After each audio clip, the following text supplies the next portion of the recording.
Hey, what is going on, guys? It is Cypher here, and today I'm bringing you guys a video on the Tier 4 Premium Main Battle Tank, the OF-40 Ice.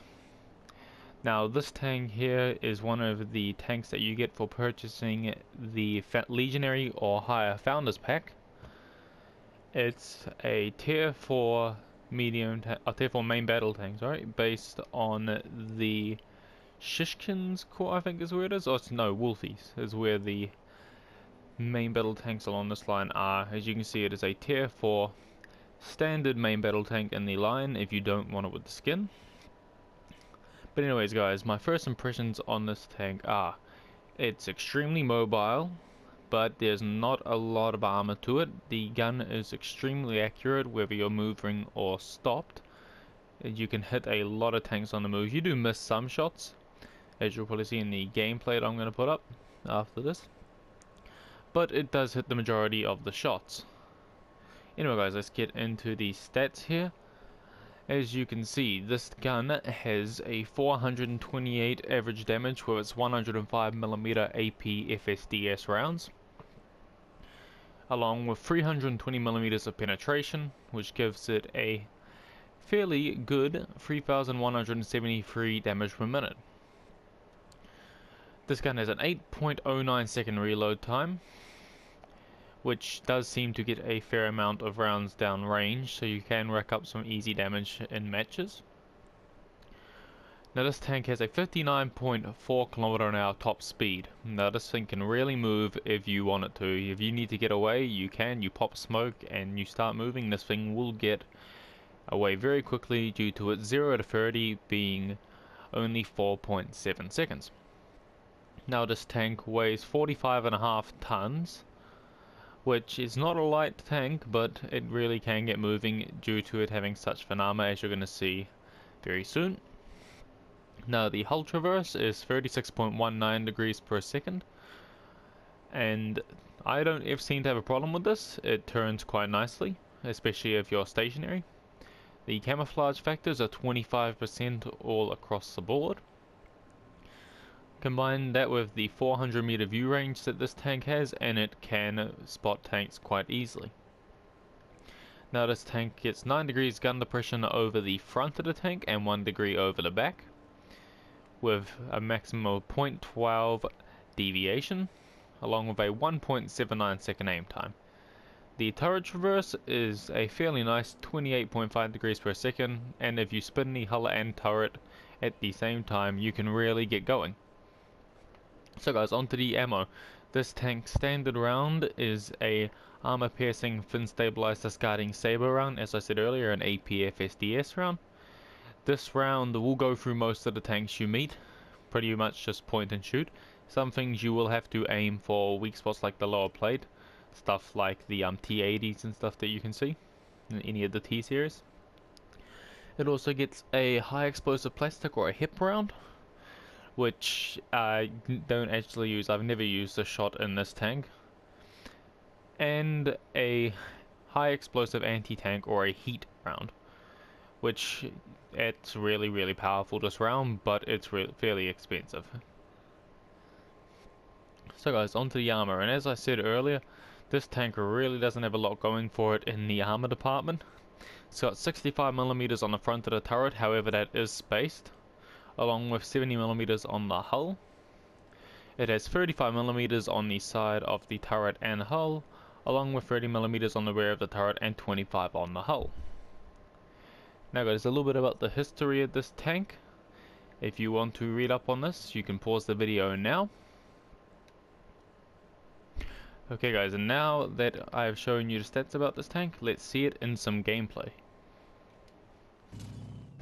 So, guys, welcome here to the match. Today we're doing a medium mission here on Operation Stormy Winter, and I'll hopefully be able to get you guys some PvP gameplay on this game soon. It's just the servers are not populated enough to actually get a game at this point when I was making this video.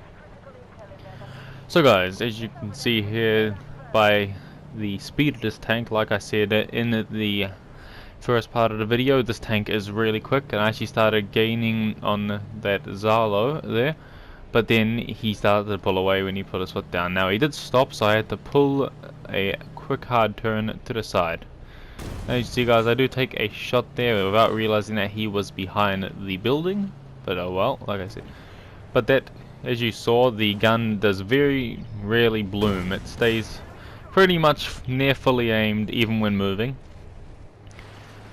due to it being a stable gun platform. So I start to rush on up here towards the enemies, and due to the fact this is being easy mission, or if it was easy or medium, enemies are dropping like flies. Now I do manage to just squeeze on through with just scraping the side of the enemy tank there, and I do take a round to the rear. But of course the teammates would rather shoot at the little tank here, which I have under control, than the tank that's like 2 inches away from them. So guys, as you can see, we are destroying the enemies at this rate. The game is not going to take very long. I do try to snap a shot at the T-62, but it doesn't connect, unfortunately. So I decide to put the tank's mobility to use and head up around the flank to see if I can catch any stragglers, as 2 enemies spawn directly in front of me. So I try to ram the Bulldog, but because he is driving forward as well, I could not kill him with a ram. So I shut him down with a shell and then focus the T-92. So I shoot him for 465 damage, quite a nice roll. But he does not die, but his next shot finishes him off. And unfortunately the standard OF-40 on my team does waste a round on a dead tank, as I ram that BMP-1 to death. So I take a shot at the Type 69, but it does not kill him. So then I realized I was sitting on the cap, and I would like to get some more damage here. So I decide that I'm going to go off and chase this guy, and I was getting shot in the rear. Unfortunately the cap timer doesn't really get reset anymore because no one was shot. So I drive down, I take a big hit to the side of my tank, auto aim on the Type 69 and shut him down. So I start to head along here, guys, up, but I didn't realize the capture time, and as soon as I break through the wall, the game ends in a victory here on Operation Stormy Night. As you saw, guys, the tank really does make use of its mobility, and if you can be very dangerous. Let's have a look at the post-game results. So guys, as you can see by the post-game results here, we had a really good game, picking up 2,700 reputation along with 63,000 credits, a nice 3,000 damage, 5 kills, 15 spots. We got the target and teamwork award as we all survived, and that was it. So guys, thank you all very much for stopping by today. If you have enjoyed, please like, comment and subscribe if you are new to the channel. I am going to be uploading a lot of Armored Warfare content. And stay tuned over the next few days for part 2 of my Road to Challenger 2 series with the Mark 10 Chieftain. Anyway guys, thank you very much for watching, and I'll see you in the next one. Peace out.